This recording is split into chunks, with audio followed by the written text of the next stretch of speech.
So Red Bull KTM here. We're moving on. Red Bull KTM. Man, I'm bummed Marv's not racing Supercross. Aaron... New chassis. Huh? New chassis. Yeah. Aaron Plessinger. Should have won Detroit. Should have won Detroit. Fucking cowboyed himself into the ground. Yay. Two podiums last year. Basically ran around and we'll call it the 4 to 9 range. Needs to make something season. happen this year, do or die. I think he does exactly the same thing he did last year, and I think he's good. He will continue to get rides as a secondary guy wherever. He's a good support guy. I think he needs to get something done, especially if he wants to continue his relationship with KTM, because I'm here to tell you, I know that we're a few years off from that, but Vial is going to be the transition guy to that 450 ride. Yeah, but Vial's got, like you said, several years, at least a couple more years. If they're just looking at, hey, we don't have to pay AP because we know VL is going to be our guy no matter what, what's the point? So I'm a little different. They're gonna run 2 guys. Yeah, but he's got at least one more contract with him. But I don't think he's looking to go like a ton more years because he's not. He's going to GNCCs. Yeah, and that brings me into kind of the point I want to make. But I was very hard on the KTM move with AP. I thought it was career suicide, but it has gone a lot better than I thought as far as letting him be who he is. Now, from the business side of it and looking at it in that kind of light, it's honestly a perfect move because you have AP, the all-American redneck cowboy guy that rides his 2-stroke in the woods. Where does KTM sell the most of their bikes? GNCC guys, off-road guys, hare scramble guys. You go to a race like that, and that's all there is are Austrian bikes. AP is the perfect guy for that market. GNCC after he's done. So, the cowboy target market, like the good old American. Yep. And I think that's honestly a really smart move of KTM if they were looking at it in that light. I personally think it just depends on his arm. So I was listening to it on the way here, and Ryan Gauld had on the Pulp Show had asked Sexton, like, how's AP? Where do you think he's going to be? And he said there are some days where me and AP just trade laps where we don't think we can go any faster. Speed's there. That's coming right out of Sexton's mouth. But AP's arm still bothers him. Now, that's going to be the biggest thing. Can he get over that arm? And if there are nights where that arm really isn't bothering him, I think we see Detroit nights. I think with a little more of a base under him, he's been healthier than a little longer than usual. I'm going to stamp it right now. I think AP is going to be my breakout guy this season. Okay. I mean, yeah, I could see it because you're right. He has been healthier. Now he's got even more time, working with this platform and the team and everything. Like I said, I see a lot of the same thing as last year. I see him 4 to 9 and just kind of hanging in that range. And, on the box, okay, cool. Won't surprise me.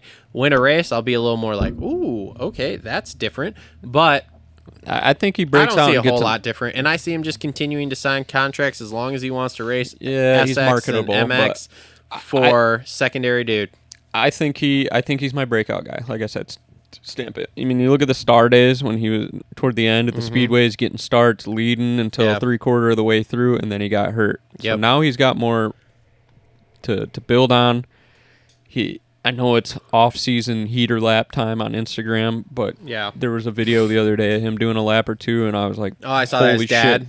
This guy is moving. Yeah, he was doing all right. So doing all right, he says. This fucking guy. I know. All right, he was shredding. So shredding the gnar. AP, you need to grab that bull by the horns and just fucking let her eat.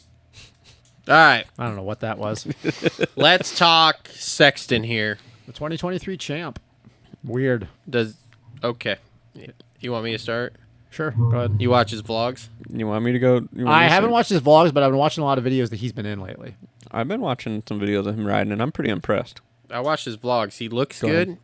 There was one thing in his preseason vlog that I went, uh-oh. What? And he literally said in the vlog, yeah, I'm feeling a little fatigued today. And I went, oh, shit. So I don't know. We'll see.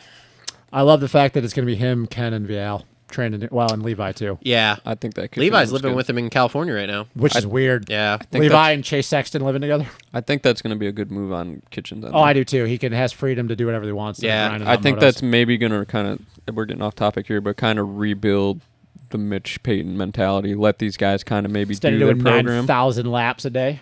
Well, instead of making them all live right in California, too. So I'm hopeful they can stay healthy here. But that comment made me super nervous. I don't know, man, because he's on the same program he's been on. Yeah, but he's been fine. Here's my only concern though is, okay, I'll use a term like, man, I'm tired, whatever. I'm a fucking old guy. It happens. We're tired all the time. For him to use a term of, oh, I'm fatigued, I'm not going to read into that much. I'm going to go into the fact of the bike's going to be fine. I think Chase the bike speed-wise is is going to be fine because, dude, his whoop speed looks fucking insane. He looks good on that bike. Talking dude. about the feel and having more feel of the front end, he actually can anticipate what it's going to do instead of feeling like, hey, this thing's like it's floating over. And I also think mentally he's going to be in such a better spot than he was this past year, than he was at Honda, not, knowing that Jet is not on the other side of the rig.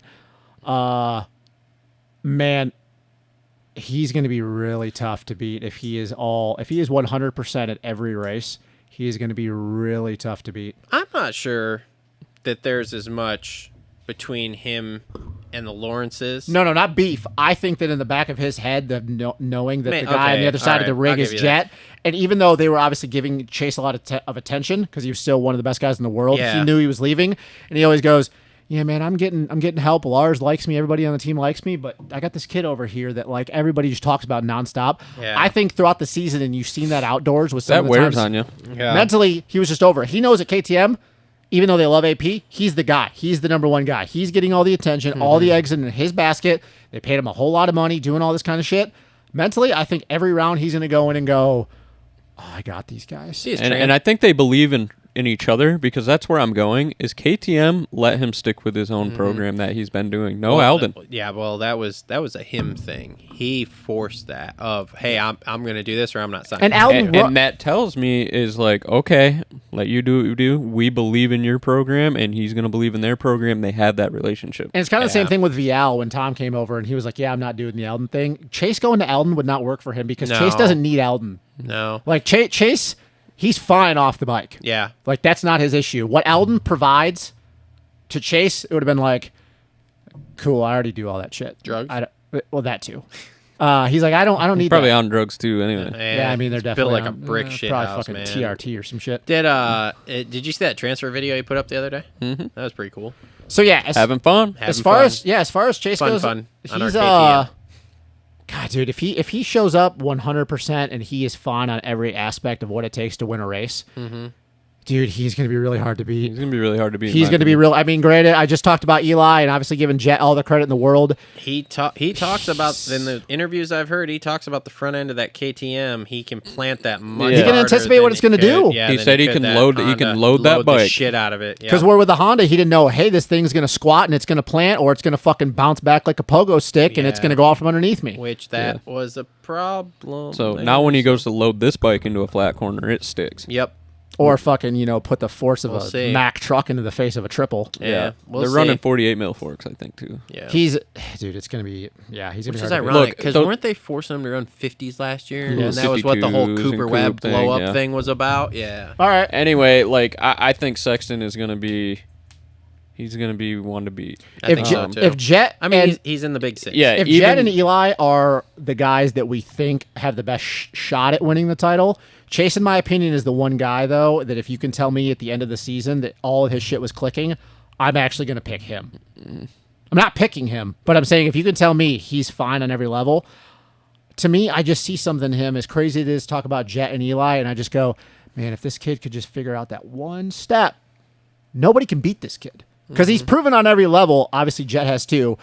But Chase, when I just watch him, there's something about him when he is clicking that I go, I don't see in Jet, and I don't even see in Eli. I don't know what it is. I can't. The first half of the LA thing. Yeah, you're just like, how are you? How are you doing it? Yeah. Okay.